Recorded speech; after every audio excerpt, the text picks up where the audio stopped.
Et bonjour à tous, c'est Ten Nomad et aujourd'hui on va s'attaquer à un jeu qui a fait beaucoup parler de lui ces dernières semaines et qui veut directement concurrencer Sorare dans le jeu des fantasy football crypto. Il s'agit de Football.fun qui est un projet très récent et qui propose un modèle économique et un modèle de jeu différent de Sorare, et c'est ce qu'on va voir dans cette vidéo puisque je vais vous faire un guide complet, un tuto pour bien comprendre l'ensemble des règles pour que vous puissiez décider si oui ou non c'est un jeu qui peut vous intéresser. Je mets un disclaimer dès maintenant, comme ça c'est fait. C'est un projet, comme je le disais, très récent, donc qui est très risqué, très volatile. N'allez pas mettre de l'argent que vous pouvez vous permettre, que vous ne pouvez pas vous permettre de perdre. Et si vous souhaitez me remercier pour cette vidéo et ce guide, n'hésitez pas à passer par mon lien de parrainage qui vous offre en fonction du temps, je ne sais pas, soit 1 ou 2 packs ou soit rien. Malheureusement, je ne peux pas vous le dire au moment où vous regardez cette vidéo. Donc soyez prudents avec ce projet qui peut être volatile au début, puisque comme je le disais, c'est un projet qui a même pas un mois dans sa version pro et il y a encore beaucoup de choses qui peuvent se passer dans le positif comme dans le négatif. Aujourd'hui, on va donc s'attaquer à la version pro qui a moins de 1 mois et les fondateurs ont quand même réussi à faire une levée de fonds de 2 millions d'euros. Mais ce qu'il faut savoir, c'est que lorsqu'il y a eu le lancement de cette version pro que je vais vous montrer aujourd'hui, qui est la version payante, ils ont déjà dépassé en termes de revenus leur levée de fonds. Comment vous expliquer ce concept en 1 minute? Pour vous aider à comprendre Football.fun en 1 minute, vous n'allez pas acheter des cartes, mais vous allez acheter les parts d'un seul et unique joueur, les parts d'un seul Mbappé, Haaland, Salah, etc. De tous les joueurs que vous pouvez connaître, qui sont dans les 5 plus grands championnats. Une fois que vous avez acheté les parts de ces joueurs, vous allez participer à des tournois qui correspondent au week-end de match ou en semaine à la Ligue des Champions, etc., aux différentes compétitions internationales. Et en fonction de la performance de vos joueurs, vous allez gagner des points. Et avec ces points, vous allez pouvoir acheter des packs de joueurs qui sont aléatoires et qui vont vous permettre de développer votre équipe, de activer et de renforcer votre équipe, de vendre des joueurs, etc. Bref, on va revenir évidemment en détail sur tout ça. Et donc, à mesure du temps, vous allez créer une véritable équipe pour tenter de gagner toujours plus de points, toujours plus de packs et pourquoi pas toujours plus d'argent. Mais commençons par le début. Le début, c'est quoi? C'est Football.fun fonctionne sur la blockchain Base et que pour importer de l'argent sur cette plateforme, il vous faudra transvaser, donc envoyer des USDC sur le réseau Base, qui est un layer 2 de ETH avec des frais qui sont ultra bas et donc vous n'avez pas de frais de dépôt ou de frais de retrait, c'est pris en charge, tous les frais de blockchain sont pris en charge par la plateforme et donc c'est très important d'envoyer uniquement des USDC sur cette plateforme. Par exemple, ici je suis connecté sur mon compte. Si je veux envoyer et recevoir des USDC, je clique ici. Je comprends que c'est bien sur Base UNDC et vous avez juste à copier votre adresse et le faire de façon classique. Pour ça, vous pouvez passer par le wallet Rabby Wallet, Coinbase Wallet ou autre, ou encore par des exchanges comme MEX. Et la monnaie du jeu que vous pouvez voir ici, qui est le Gold. Le Gold, ici, c'est la monnaie 1 USDC égale 1 Gold. On est sur une monnaie qui est stable, pas de risque de fluctuation sur cette monnaie. Avant d'entrer directement dans le vif du gameplay et du jeu, vous devez comprendre la notion des 3 monnaies du jeu. Alors, vous allez voir, c'est assez simple, mais il faut bien les comprendre. Vous avez ce que je viens de parler, le Gold, donc ce qui est véritablement des USDC que vous allez importer. Ces Gold n'ont une seule fonctionnalité, c'est acheter ou vendre des joueurs, des parts de joueurs, c'est sa seule fonctionnalité. Deuxièmement, vous avez les Tournament Points, donc les TP, et qui sont la monnaie que vous allez gagner lors des tournois en fonction des performances de vos joueurs. Si vos joueurs surperforment et sont au top du leaderboard, du classement des joueurs, vous allez gagner des TP en fonction aussi du nombre de parts que vous disposez d'un joueur. Si vous avez 1000 parts d'un Mbappé, vous allez gagner plus de TP que si vous avez uniquement 10 parts. Et en fait, ces TP, ces Tournament Points, vont vous permettre d'acheter des packs. Je vous montre ici, vous avez des packs Pro, Epic, Legendary, et la monnaie de ces packs sont les TP. Et en fait, vous allez pouvoir acheter des packs uniquement avec cette monnaie. Vous ne pouvez pas acheter avec les Gold des TP. Donc le seul moyen d'avoir ces packs, c'est de jouer et c'est de les gagner. Troisième monnaie, il s'agit des Skill Points, donc les SP, qui là aussi vous allez les gagner chaque Game Week, dès qu'il y aura des matchs, des week-ends de Ligue des Champions, etc. Et bien vous allez pouvoir gagner ces Skill Points en fonction aussi des performances de vos joueurs. Mais là ça va dépendre des actions clés, etc.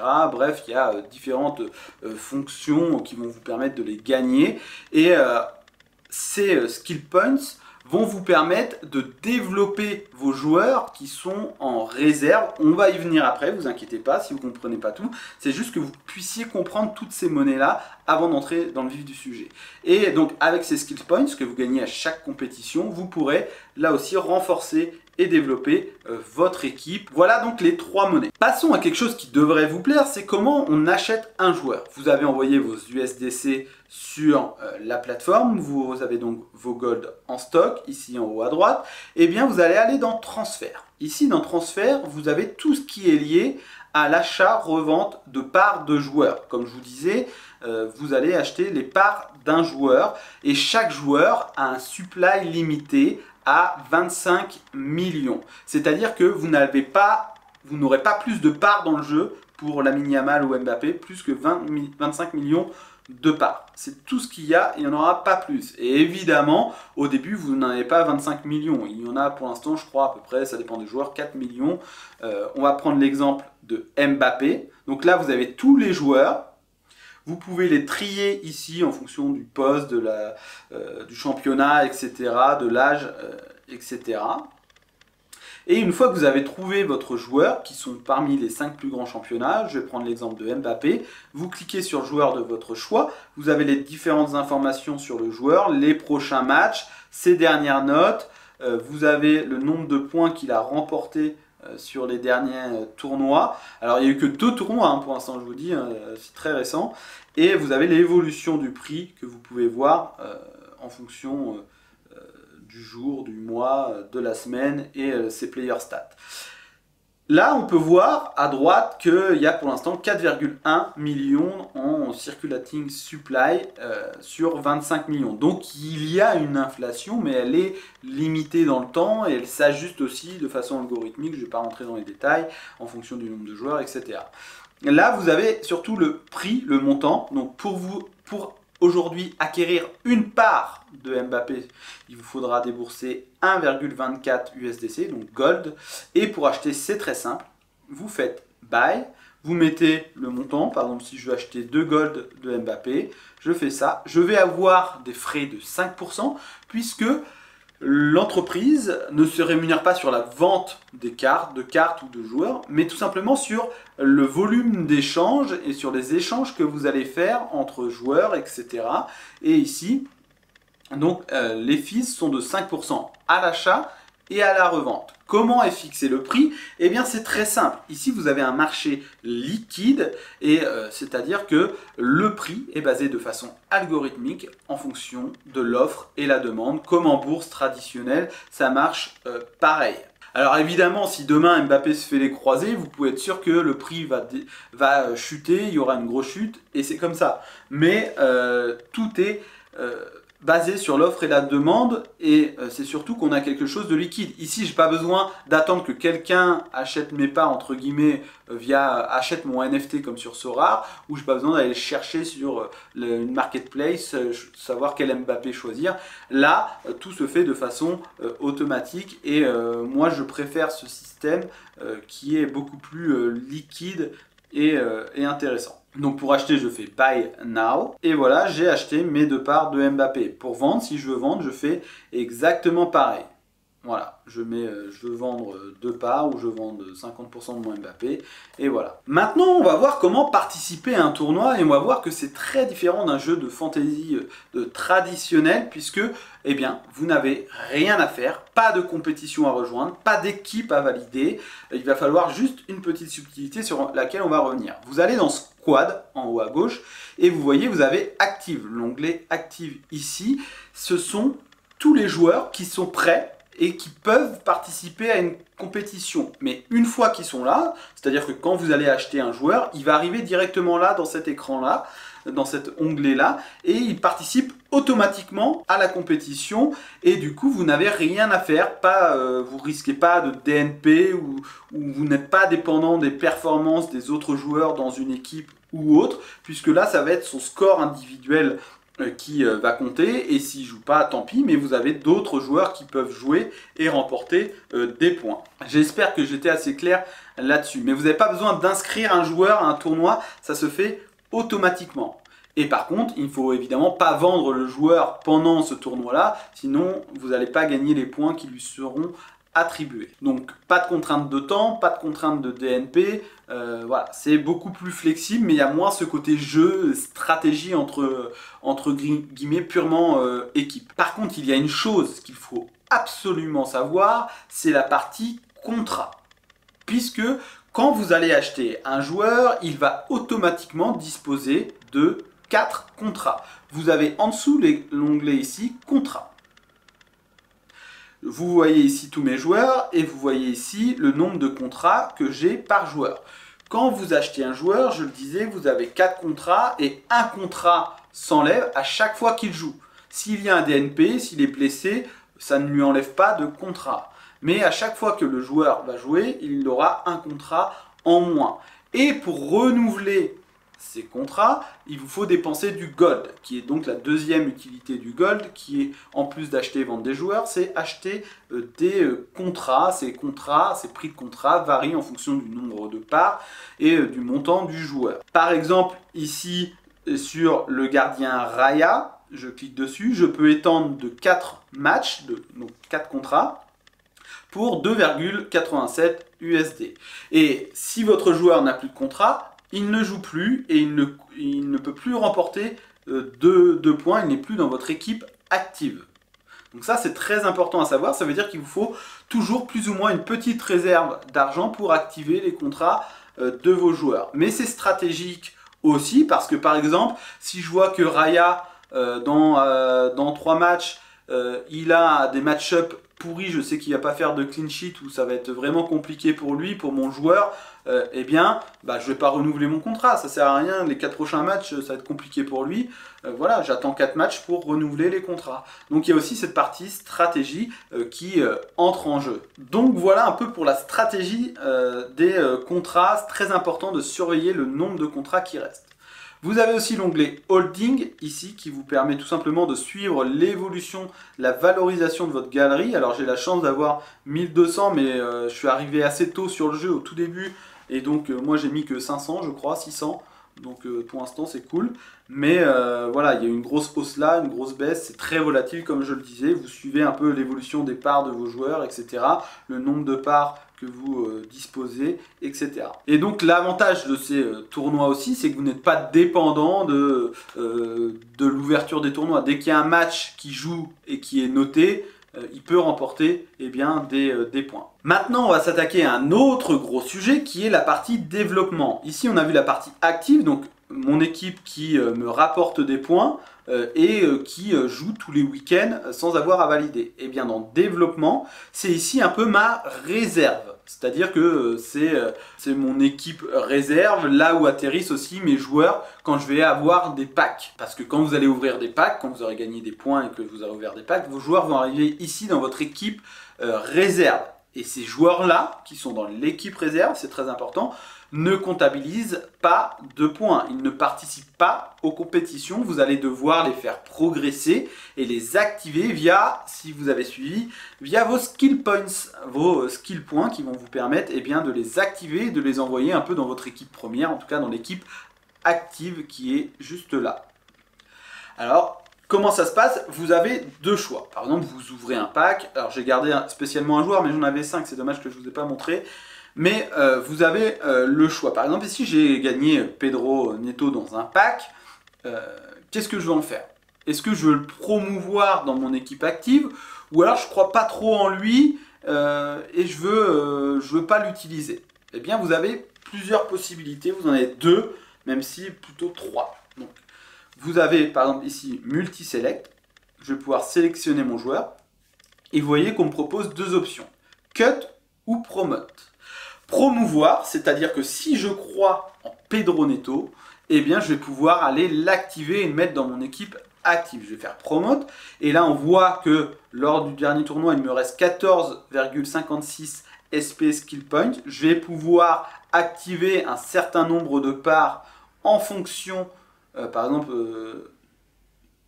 j'ai 46 parts de Pedro Neto. Si je veux tout activer, il me faudrait 34,43 SP pour activer les 46 parts. Mais si je veux activer uniquement 25% de ces parts, eh bien je peux le faire et je fais confirme promotion. Et une fois que je fais ça, il arrive dans mon équipe active avec 4 contrats. Et là, c'est l'autre option. Il joue, vous gagnez. Ou alors, vous pouvez aussi le vendre. Tout simplement, vous pourrez le vendre comme on a pu le faire tout à l'heure avec Mbappé. Donc ça, c'est votre choix. Si vous croyez au joueur, vous pouvez le promouvoir et le faire jouer ou le vendre. Et sinon, vous pouvez le cut. Si je veux le cut, c'est-à-dire que je ne crois pas spécifiquement en ce joueur et je peux cut simplement 50% des parts ou alors toutes ces parts et je vais gagner en récompense un nombre de TP ici. Je vais gagner 12 TP en plus qui vont me permettre d'accumuler des TP pour acheter d'autres packs et peut-être avoir un joueur que je préfère dans ce pack. Donc j'adore ce système de promotion, je pense qu'il y a plus à faire et ça viendra dans le temps. Mais voilà, vous pouvez choisir un peu ce que vous allez faire des joueurs que vous gagnez dans vos packs et vous pouvez donc développer votre équipe. Pareil, Pedro Neto, s'il a 5 match-ups pourris, il joue que des grosses équipes, c'est peut-être pas le bon moment de le faire jouer, ou s'il est blessé, de ne pas le promouvoir maintenant, peut-être attendre un peu. Bref, il y a cette gestion d'équipe et stratégique, encore une fois, qui est intéressante. Là, on a vu vraiment le plus gros et j'espère que vous avez compris un peu comment maintenant ça marche. Pour revenir ici, là, je voulais vous montrer un peu un tournoi, le dernier tournoi où j'ai pu gagner par exemple 97 TP. Vous avez ici les différents scores des 5 plus gros championnats. Vous pouvez voir les performances en fonction des attaquants, qui a le plus performé, etc. Vous voyez que ici Mbappé a fini 3e, donc j'ai gagné 19,6 TP. Ça correspond aussi en fonction du nombre de parts que j'ai. Si j'avais 1000 parts de Mbappé au lieu de 287, j'aurais gagné plus de TP. Voilà, donc il faut être bon et bon là-dessus. Et par contre, en milieu, j'ai 315 parts de Pedri, il a fini premier, ça m'a rapporté 60 TP. Donc vous voyez qu'en fonction du classement, Vitinha ici que 17 parce qu'il est 4e, et puis plus vous allez descendre au classement, moins vous aurez de TP, c'est logique. Donc il faut choisir quand même des top joueurs, des bons joueurs réguliers, et agrémenter le tout un peu avec des joueurs un peu moins bons. J'ai pas trop de défenseurs ni de gardiens, mais c'est pareil. Et donc en fonction de tout ça, eh bien j'ai pu voir ce que j'avais gagné, etc. Et par la suite, je peux, une fois que j'ai mes TP, eh bien aller acheter mes packs qui sont ici. C'est-à-dire qu'il y a des packs à 50, 200 et 2000. Et par exemple, dans ces packs pro, j'aurai entre 8 et 14 parts par joueur. Par contre, si j'attends un peu, et c'est ce que je vais faire, et que je veux un Epic Pack, j'aurai entre 30 et 50 parts par joueur.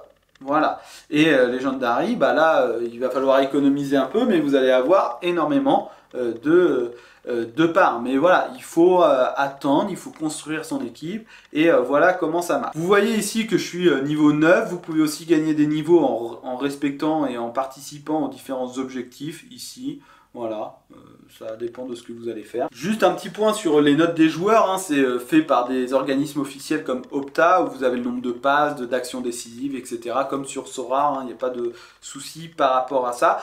Moi, je voulais juste finir en parlant un peu du modèle économique qui, comme vous l'avez vu, est très différent de Sora. Puisque ici, vous n'avez pas de carte, ça marche comme en bourse, c'est vous achetez des parts d'une entreprise, mais là d'un joueur, et vous avez ce joueur va gagner en valeur ou perdre en valeur en fonction de ses performances, de sa régularité. Et ici, on n'est pas dépendant de l'offre de cartes et ça, c'est plutôt une bonne chose. Et surtout que vous pouvez, même si vous avez un petit budget, acheter une part de Mbappé, 2 parts de Haaland, etc. Et même aux petits joueurs, eh bien, ça vous permet de détenir un peu vos joueurs. Alors ça sera beaucoup plus long pour évoluer dans le jeu, mais quand même. Je préfère aussi ce modèle économique pour plein de choses, c'est difficile de tout expliquer là et c'est pas vraiment le but, mais le fait qu'on est aussi sur un marché liquide qui est mis par algorithme en fonction de l'offre et la demande, c'est quelque chose qui est plus facile et plus simple à gérer et ça permet plus de mouvement dans le jeu, en tout cas de façon plus fluide. Il faut savoir aussi que j'apprécie le modèle économique de l'entreprise parce qu'on est sur un modèle 95/5, comme vous avez pu voir, il y a des frais de 5% sur chaque transaction. Alors eux, quand il y a beaucoup de volume, beaucoup d'échanges, bah, ils se gavent et ils sont contents. 5% ça peut paraître beaucoup au début, mais c'est un projet très récent et pour moi c'est ultra important qu'ils aient de la liquidité pour développer le jeu, des features, etc. Pourquoi pas avoir certaines licences plus tard ou autres.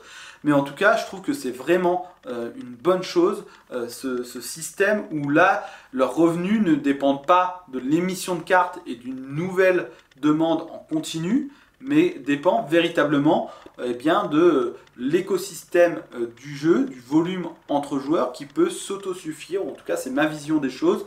Il faut savoir que les fondateurs du jeu sont d'anciens joueurs, ou en tout cas ils ont beaucoup joué à Sora, et ils ont révélé un peu les défauts sur le long terme, etc. pour proposer une autre approche.